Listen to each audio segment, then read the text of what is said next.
Welcome back to the Elevate With Us podcast, and I am so excited to welcome our guest today.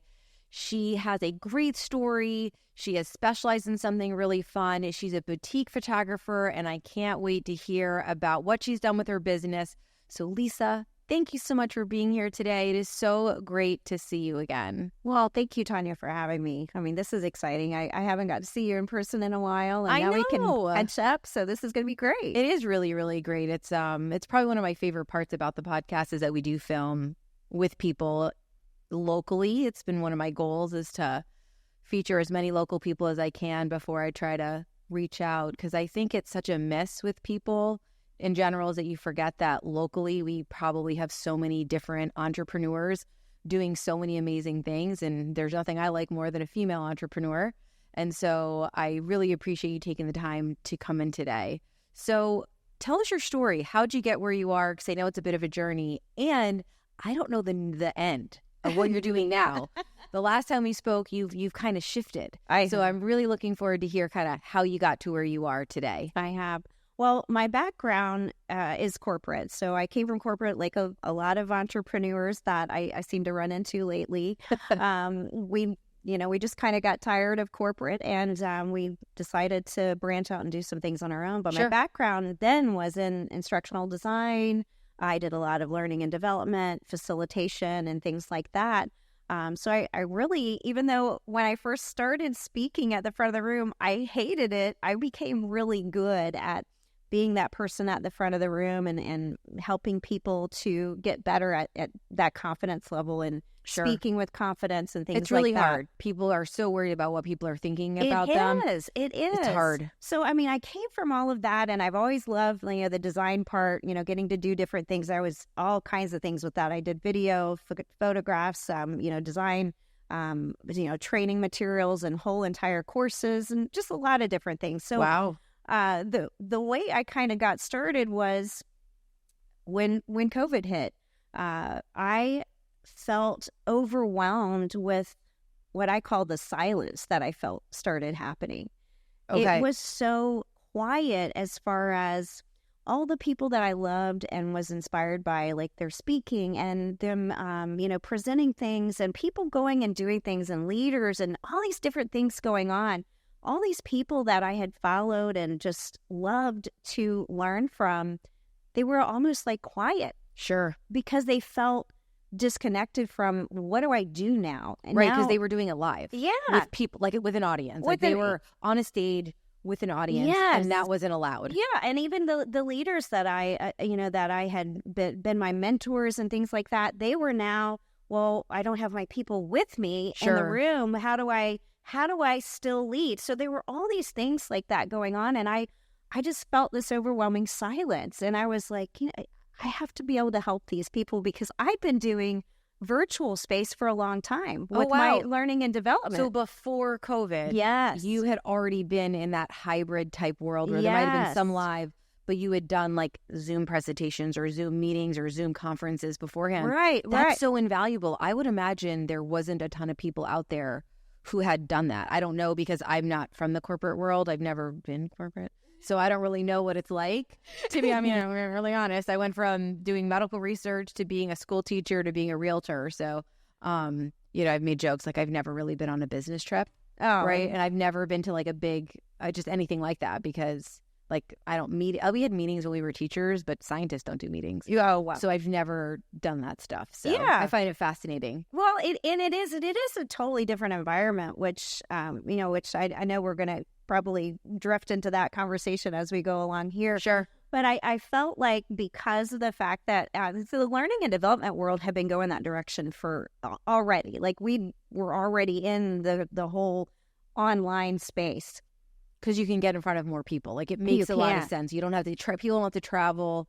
Probably the educator, whoever they are, they can get in front of more people. And if you're an educator, that's what brings you joy. That's what fills your bucket. It is the option, the opportunity to teach. Mm-hmm. So if you can teach more people and share, it feels so good. Well, and for the business space, that was also a way to create consistency in your processes and your workflows by, training everyone that was involved in most businesses. A lot of them, at least the ones I worked in, we weren't just in one place. We were all over the place. So that's why, learning and development it went that way already. I did things that had to do with safety, had to do with quality assurance, had to do with all kinds of things that needed to be understood, not just here, but it needs to be going the same way over there. Right. So needless to say, I was really comfortable with that. And then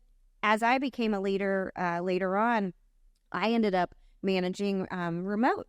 So I was already familiar with how to lead a remote team and all of that. And interestingly enough, one of the first speaking engagements I did once COVID happened was about leadership in remote teams. Because if you had done it, like people were like, help, who's done this before? Exactly. And it was just how to shift that mindset and to really still feel like, you can lead your team and you can still be great at doing it in this virtual space. I mean, there were businesses when I started researching that had been, they had never even been in person.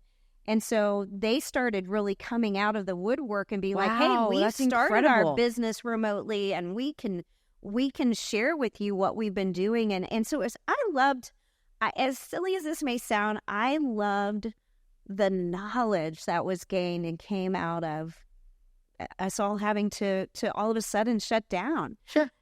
We communicated and shared knowledge across industries way more than I have ever seen so far in my lifetime. And to me, I really think it was great. That's so amazing. I just love that. People embraced the change and you were able to be a part of it and feel like you were a part of it. And it sounded like before that you were feeling a little lost, right? And so that's just so neat. And I love, and we've seen this theme throughout a lot of entrepreneurs, is what it sounds like the birth of your business at that point came from a need. Yes. You saw a need. Yes. And you made it happen. And I think all successful entrepreneurs, that's where it comes from, is you see some empty space that you're like, oh, I can fill that. Exactly. I can fill that void. And that will help fill my void too, which that's is right. Really purposeful. And it was a void because I wanted to still hear these leaders. I wanted to still hear these speakers. I wanted to still get my, my fix, so to speak, of that inspiration.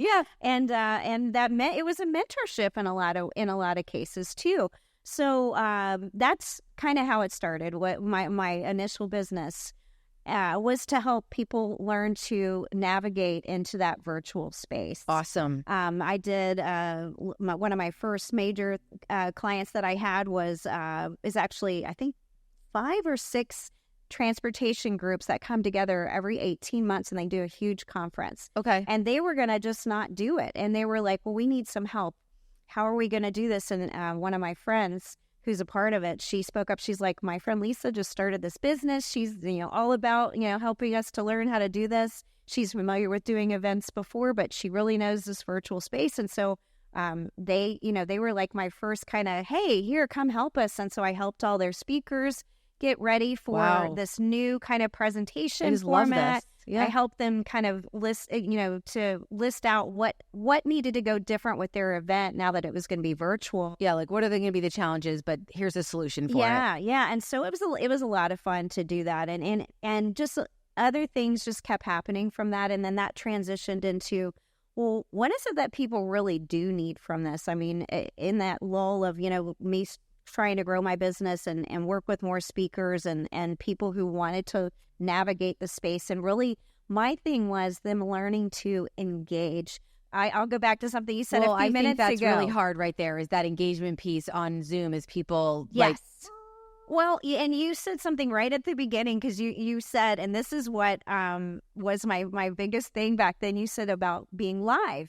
And so I would always remind people, I'm like, you're still live with this other person. You are still there. You're living and breathing on this. You're not recording. Yes, and they're living and breathing on that end, and you can interact in real time. It is still live. And when I would explain that to people, sometimes it would click in their head. They'd be like, oh, yeah, we have to stop thinking about it this way, because you're so used to seeing this computer screen or TV in front of you is a recording. Right. And it's not. I mean, it could be, but it's not in this instance. It's like it's a living, breathing experience. Exactly. And treat it like that. Get dressed, show up, exactly. give your full attention, turn off the background noise, just like if you were at a regular conference. But that I think was really hard for people. It was. It was really, really hard because, our normal was so not normal and it was so different. And people were used to doing things, where you can touch the other person. And then all of a sudden it's like little blocks of people. Right. And it is strange, but we are all so used to it now. Yes, we are. It's amazing how think of a short period of time we've adapted. Yeah. And this is why I believe it did not take us that long to adapt. If you were willing to accept the fact that this is how I have to communicate, which that's your first step. You have to realize, this is how I have to communicate. I can't just shut myself off and not ever talk to anybody. Right. You could, I guess, but I would hope you don't want to. But I feel like one of the reasons why, because I do a lot of studies on communication and things like that, is because our brain doesn't really recognize whether you are here with me just like this, or you and I could be on Zoom right now having a conversation back and forth. It sees you as a person that I am talking to and I am communicating with. That's so cool. It doesn't care. It doesn't register up here, oh, this person I can't touch and they're not here for real. They're over on the other side of wherever that is. It just sees, oh, it's a person. It's just a person. You are speaking to this person. How are we supposed to continue flowing through this? That's so interesting. So have you ever done any studies on visualization, which I hate that word, visualization? It's the same thing. If you visualize yourself doing something, your brain really can't differentiate between you really doing it and the imagery you give yourself on doing it. I mean, there's studies from Olympic athletes to everything on their ability to get better at their sport by not really doing it and just practicing it in their brain. Your brain does not know the difference, and they'll improve. Yes. So it's the same thing. It is the same thing. When you said it, it made perfect sense because I've done a lot of study on the visualization aspect of life, of preparing for things that you maybe can't prepare for because you feel like you need another human to do it or whatever it is.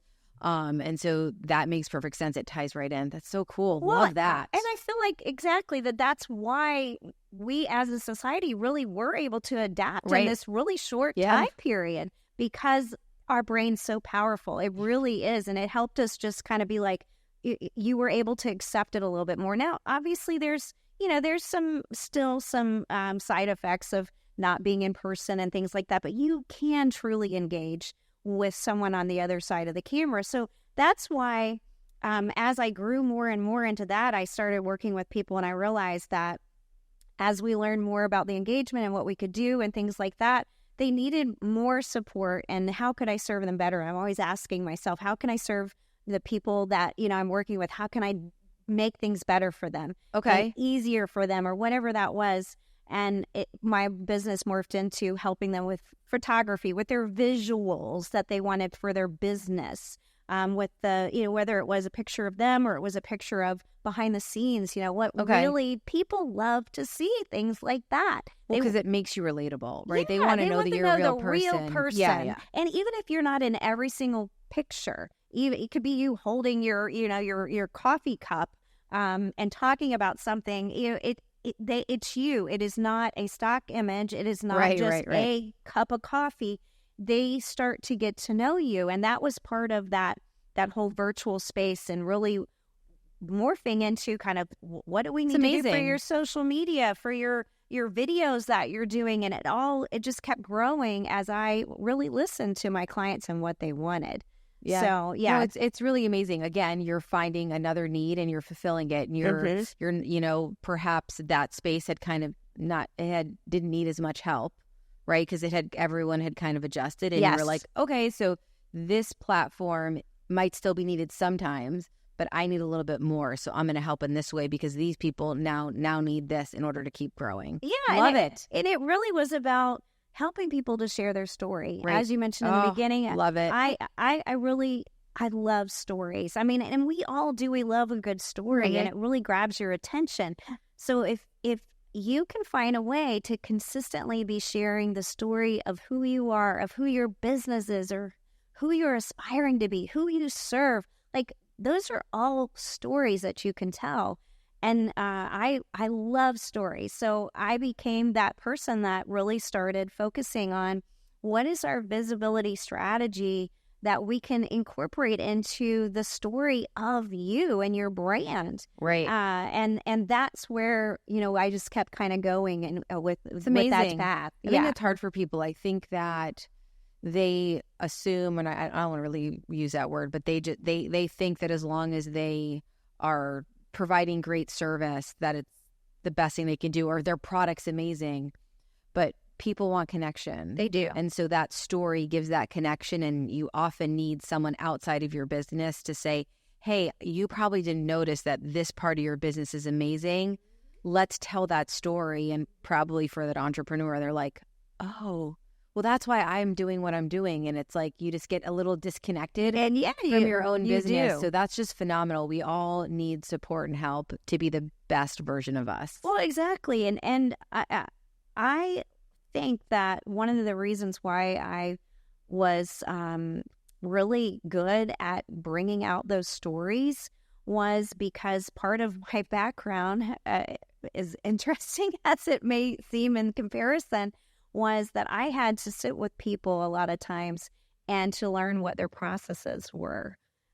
So for quality assurance, for my stint when I was in that area of learning and development, I would work with different roles and find out, well, what do you do in this stage? And what do you do? And what do you do? That whole workflow process of you're passing the baton to the next person. And if there's any piece missing, or you trip or something, that baton doesn't get handed off successfully, right? And then has to be picked back up, and that added more time. So in that same analogy, it was, well, when I'm listening to you, and this is what became really fun for me. Anytime I went to a networking event, or I was just out and I started talking with someone about themselves and, of course, their business at some point, those stories would formulate in my head because I became so in tune with what made them special, what made them different, what made them unique. And I would have pages of stuff if you gave me an opportunity to sit there and take notes while we were talking of things that we could turn into little stories about it. And that just became so fun. And when I would share that with them, you could see them just light up because they would recognize, wow, I do have something special here. And I do need to share about, well, how this started or why I do things this specific way. And I really never thought about it that way. And that part just became kind of my mission was how many stories can I find out of this conversation I'm having with this person to show like a challenge. It's not difficult to share your story. You're sharing it with me right now. Right. No, that's so well because it's them, right? But they get so scared, right? Everybody gets so scared because I guess they think they're being vulnerable and they think they're being judged, but they're not. It's everyone has a story and everyone should share. Exactly. Should share it as much as possible. It's what connects us. So what are you doing now? Because you've transitioned again. I have. So I feel like it's all kind of been a path. And even though, and I think as any entrepreneur listening to this will be able to, kind of confirm and validate, we think we know what we want to be doing. But once we really start doing it and we start serving our clients, if you pay attention, you realize that there's some other specific areas that they really, really love doing the most or they need the most. And where I kind of saw myself the beginning of this year, I really wanted to kind of shy away from more virtual and start really coming more local, which that's one of the reasons why I was drawn to you talking about, well, hey, let's get together. And I like to feature local people. And because that's been my goal this whole year is, how can I partner with more people locally? How can I work with more people locally? I will always love virtual. I'm a huge fan of it, and I will never, ever discredit the power of what we can do virtually. I love that word that you said, the power of it, because it is powerful that you could literally have an expert in Australia teach you something and you don't have to go there, but you could literally ask them live questions. Exactly. I mean, that's remarkable because the cost of traveling to Australia or the cost of bringing that person to Florida would be astronomical, and you'd probably never, ever get to learn that material. So it is powerful. It is powerful. And the things that we have learned from people that we may not have ever even came across. Sure. Because it became such a norm to, oh, well, who's out there on the internet that I can listen to? It became, not that we weren't doing some things like that before COVID, but that is the norm now. I feel that you can get your information from anywhere. Let's find the best person. Yeah. Instead of them being a secret all the way on the other side of the world. Yeah. Now you're like, oh, well, that's who I want to learn from. Absolutely. So I shifted at the beginning of the year and started really going, okay, how can I find more local partnerships? How can I really work with more people locally? And as I did that, my photography part of my business became way more rampant because I was there in person now. I could actually be the person that, instead of guiding you on what pictures you needed to take for us to help create visibility and connection to your business and your brand, now I could actually take them. Right. And so that became really fun. I always have loved photography, and I've done a lot with, mainly landscape photography, and I love the beach. I'm always taking pictures of the beach. So you are, because we follow each other in social media, and you do have some really great photos. I love my beach time. Yeah. But, being able to live and in person. Sure. So not just virtually directing someone on the pictures, but hey, I can take all these for you now. It just became became a bigger part of their story that I could help them share, instead of having to ask them to do it, which some people shy away from different things, and they're not really that's not their level of expertise. They want to focus on what they're good at. So now I felt like, I can really serve them and help them with more than just guiding. Another need that you fulfill. Exactly. That's your story. Yeah. Because you are truly a lifelong storyteller. It's just so great. It's just so amazing. I think that a lot of people underestimate the power of that and the ability to connect and what that could do for them as a person or for their business or whatever it is. You don't have to have a business to tell a story. No, you definitely don't. No. We all have a story. All of us have a story, and we just don't recognize it a lot of times. The things that we go through, that's what makes everyone unique, is their story, their path that they took. And I have an exercise that I do with my branding clients, and one part of that exercise is, really helping them to recognize their unique path that they've taken, because sometimes you're doing something that a lot of people do, right? Maybe you're a financial advisor, you're a realtor, you're whatever that might be, you're a life coach. Well, there's other people doing that. You're not the only one. Yeah. However, they have not been through the same path as you to get where you are. And when we go back and we walk through our path, so to speak, of, well, I mentored with this person, I attended this conference, I trained on this, I read these books, I did. All that path is going to be different than what your person over here did.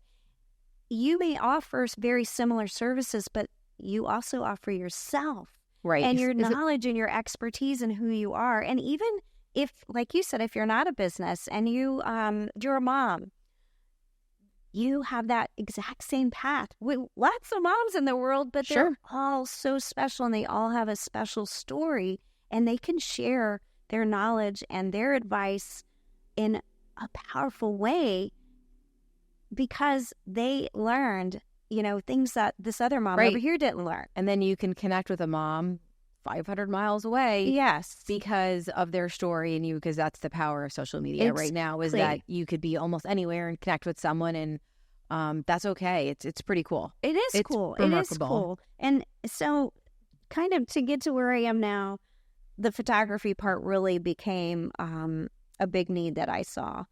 And I really still loved the story part. I loved capturing the stories, and I felt so close to the people that I worked with, because I usually, when I work with a client, I become almost their business partner, because I really get intimately involved with What do you do? So I can really visualize and see what it is that you're passionate about and how you want things to be projected out into the world. So I just became closer and closer to the people, and I realized I would really love to be telling their individual stories. And so that's how I morphed into a boutique photographer. And what that means is I create unique experiences for each family, couple, individual I work with for a photography session. I handhold them from day one when we talk all the way to the very end. And it's not digital files. They're getting something that they're actually holding on to. And I'll share with you kind of where this I'm so excited inspiration came from. They're like hidden. I haven't seen her what she's brought, so I'm really excited to see what she has. So when I was going through my path this year of kind of, this change, more local change, I got to a point over the summer, and I was really close to my grandmother growing up, and she was always the person in the family that had the camera in her hand. Okay. We were always being dragged to Olin Mills or J.C. Penney's or something for those family portraits. Oh, yeah. And I would hate half of them. I look at them now and like, oh gosh, I wish I had someone like me. Right, because they're so stiff and unnatural. But I was given this picture. This is me. I had never seen this picture of me when I was a little baby. And she always had pictures all over her wall, like big, like this.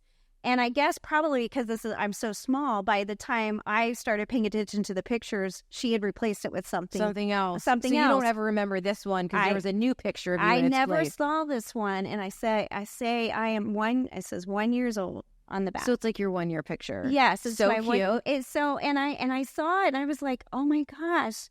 Look at this. I have this now. It's mine. Right. And I can share it with my daughter and stuff. And when she has a child, I can show them. We can compare and be like, oh, you look like your grandma. So right. It's just, it was that pivotal moment, that piece that was like, this is what I want to do. Well, so again, you saw a need because we are so digital, right? Like people do not print pictures as often as they did, right? We don't have to. Let's be honest, most people don't even own cameras. Because there's a camera on your phone. And it's actually a really great camera. It is a great camera. Oh, I didn't mean it as like criticism, like it was a bad thing. No, I didn't think you did, but like, it is a great camera. How often do you guys print pictures? Like I haven't probably printed a picture in a long time. I do sometimes do it around the holidays. I'll remember to print some pictures and I'll send them to family members. But I don't. Every now and again, I might make like a digital... a photo book? Yeah. Right? Because it's simple and easy. Yeah. But I don't even do that anymore. I just pay for a lot of cloud storage. Well, and that's just it. Which is stupid. I know I'm going to be disappointed. It's actually, I don't think that digital files are a waste of time at all because we have so many things happening. Well, because now we're able to capture like all the things. Like, we're capturing every second of our life. And do you remember when disposable cameras came out? Oh, and my we literally gosh. thought it was the most amazing thing ever. Yeah. And some of you might have no idea what I'm talking about. You don't want to know how many I actually still have in my car right now. Disposable cameras, and they're probably not any good. Oh my gosh. I mean, like that's what you took on vacation. That's what we took to prom. Yeah. Right? Like, so you could capture the moments in the moment. Yep. And not have to have a big luggy camera with you. Exactly. So like that evolution from, a standard camera to the disposable camera to the camera phone is kind of cool. I've never thought of it till right now. Oh yeah, it is super cool, and the digital files are great. I mean, to be able to share, you can share them instantly with someone, and that I think that is phenomenal. And I don't ever want to see that ability to go away. However, there's something about this beautiful artwork that you're holding, and how are you decorating your home now? You can't tell me that you wouldn't love to have this beautiful piece of artwork of you and your family to be like, oh, wow. I mean, that's us. That's a cherished part of your life. And I think about it from, I just did a baby session the other day, and he's little, and he's going to be getting his teeth next, and he'll be 1, and then he'll be walking, and, all these different stages. You can't get those back. And if you happen to not capture too many things during that time, wouldn't you love to know that you had something? This is a memory. And so I wanted to find a way, how could I do things a little different and still keep that storytelling aspect in, because these are cherished moments and they are stories rather than that just that, oh, I'm standing in a pose with my family. You want to have the standard poses. Those are great. You're all looking at the camera. Sure, and you want those. But what I decided to do so excited. was to explore more of how can I tell some stories. You shift the table. You're fine. So this piece is what I call my storyteller piece. It's 3 pieces. Oh. And so wow. this is a couple, and we did a photo session at the beach. We took a lot of pictures. Some were posed and things like that. Sure. But then I told them just to have some fun. Yeah. And this is, and they have not seen this yet. I'm actually giving this to them as a gift. Oh my gosh. So they were dancing. And so I captured different stages of the movement. Yeah. And put it together as a story. Mm-hmm. And there are so many ways to do this that that's why each piece is unique. So when I say that I'm a boutique photographer, what it means is I'm putting something together custom out of your photo session that no one else is going to get like you. Right. No one else is going to get this. Stay tuned for part 2 of this Elevate With Us podcast.